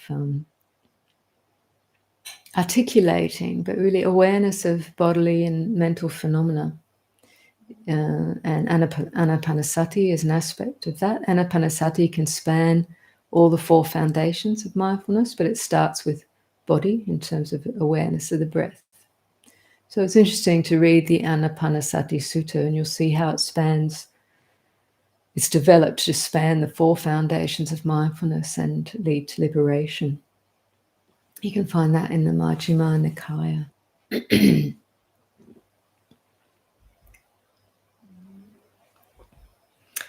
So I'm skipping across comments and just trying to pick out a couple more questions. My mind seems to automatically ruminate in self-making ways. It is incessantly ego-making and story-making. I do not seem to be able to stop. What can I do to let go of this delusional state? Just see it, Colette. That's the conditioning of the mind. My mind will still ruminate in ego-making, story-making ways. But you just see it as that. It's just the conditioned nature of the mind. And we can either get lost in that and, feed it and go along with it, or we wake up to that. And if we wake up to that, we stop stoking that line of thinking or stories. But often it's just the karmic, what's it called? The kind of momentum. It's just the karmic momentum. But the more you see this is just the karma of the mind, and even though it talks about self, I want this and I want that and this, that, and that, and we go to the past, we maybe you try to redesign the past or design the future, we can just keep seeing it whenever we can as, oh, that's the story making of the mind, either about the past or the future, or telling the story of the present, even the narrator, the commentator. Just keep seeing it. You don't have to destroy it or get rid of it, but the more you see it for what it is, and then establish yourself in present moment awareness. So this is what the establishments of the foundations of mindfulness are helpful for. If you learn to develop a mindfulness of body in the present moment, that can help bring the energy out of that perpetual story making. It doesn't mean you don't find yourself there, but you use the awareness of the body in the present moment to ground yourself. So it's the seeing of the conditioned nature of the mind that's important. Eventually, you'll get less and less involved in it, less and less fooled by it, even though it might appear. You will see through it and indulge it less. But don't try not to get worried about it or feel like you have to stop it, any more than just recognizing it for what it is. Oh, that's the patterning of the mind. And bring awareness to this present moment through physical sensation or being with what you're doing, breathing out, letting go of the stories where you can. Is death merely an idea or thinking when the end of the body will die? Well, it is an idea. We're not dead yet. Most of us, we are actually, I was going to say most of us aren't dying right now, but actually the body's always in a process of dying and rejuvenating on the levels of cells, but also we can watch this aging process. The body is, you could say the body starts dying from the moment it's born, although it still goes through a period of development to adulthood, but then it really seems to start to fade. So there's a certain reality about death that we can observe in moment by moment death of conditions, death of mental, cessation of conditions, cessation of mental and physical phenomena, their disappearance. And then there's the re-arising, but it's not the same, is it? There's this cascade, this momentum. So every cessation that is observed is a moment of death. Every story about me in the future that is let go of or that stops is a certain ego death. But this body, this physical formation will die. That is the nature of the body. That one has not been overturned by science or the medical industry as yet, even though they're trying. The nature of the body is to die because it's a condition. It was born. What is born will die. That's the whole of the reality. Nothing that is born can exist forever because the fact that it was born, it's come into being through certain causes and conditions. Those causes and conditions pass away. That which is its result must also pass away. But this pattern is also the pattern that brings liberating insight because the experience of suffering follows exactly the same pattern. Dukkha, suffering, unsatisfactoriness is born through certain conditions. It arises. It's not always present. It arises and it ceases. And when its causes and conditions for it arising aren't present, the craving, the clinging, the identification, the not understanding the Four Noble Truths, then dukkha can't arise. So this is the very pattern of conditionality, when you understand it, that will lead to your full awakening. So it's good. The Buddha actually encouraged death contemplation in this regard, to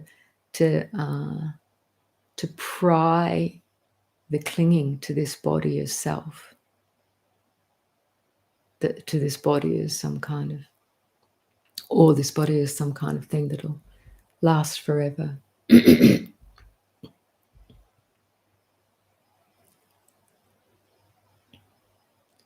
So someone's asking, I feel a calling to become a Buddhist nun, but I have disabilities. Would that preclude me?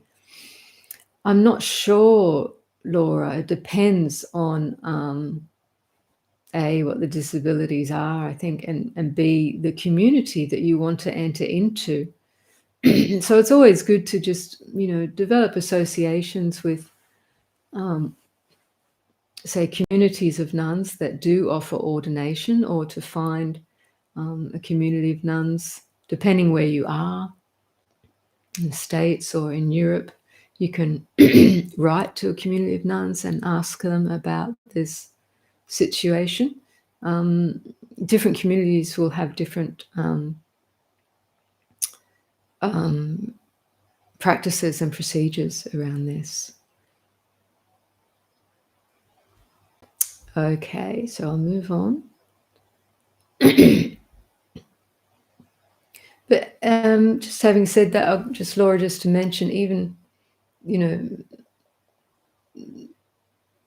there may, even with certain disabilities, that may preclude your acceptance into full ordination, but then there's always the possibility of 8 precept ordination or 10 precept ordination in certain communities too. So, or even, living at home with those precepts. So there's lots of different ways you can explore, but best thing is first to establish a connection with a community near you or within your country of residence.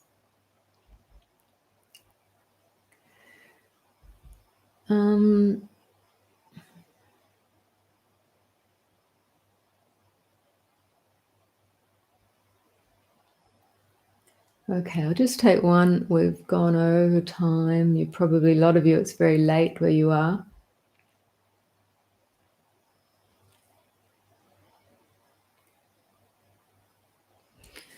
So Sue has an autistic child with constant anxiety, intrusive thoughts, a lot of issues. Yeah, how can I help them? They're suffering so much. Yeah, that's really, really difficult, Sue. I think just providing as much support and care and love as you can in these situations.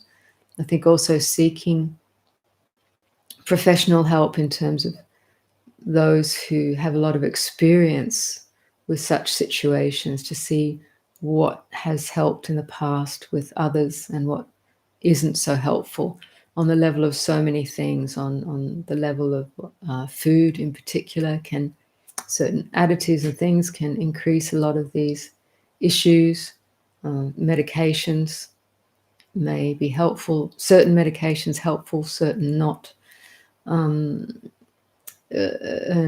various ways of supporting them. So I really feel for that situation, but basically working with your child to see what is helpful and what's not helpful. And you also need support as a primary carer. So trying to get a support network, or put yourself within a support network of parents in similar situations to find help. So I can't go too more extensively into that right now, but I wish you all the best with that.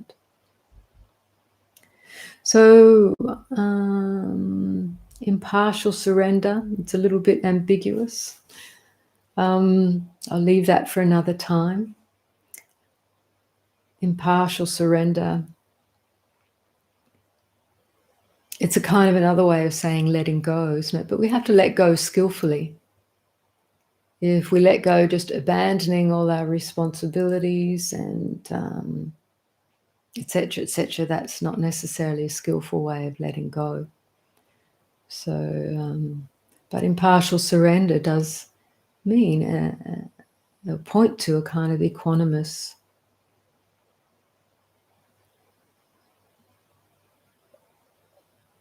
non-contention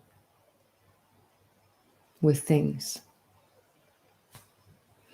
Okay, I'm going to finish up there for now. I'm really sorry if I haven't got to your question yet. My talk went on for quite a long time. I hope some of it, if not all of it, was helpful for you. And as I say, these subjects go so deeply, we can only give some sense of overview and point out some really important particulars. So I'm hoping that these particulars and the nuances that I spoke of will really help you to find that way of abiding and that releases any unnecessary suffering. And while it's something that can and only be found here and now, there is this aspect of development, like wisdom. It's a gradual cultivation, yet when insight comes, it can come suddenly and unexpectedly, and we never know when. Certainly, it's been in some of my own darkest hours when I would never have expected insight to arise, that insight comes. So don't despair. Just keep working, just being with what is, what's presenting itself. This is exactly where you need to be, nowhere else. And your awakening will happen right here with whatever situation, karmic predicament you find yourself in.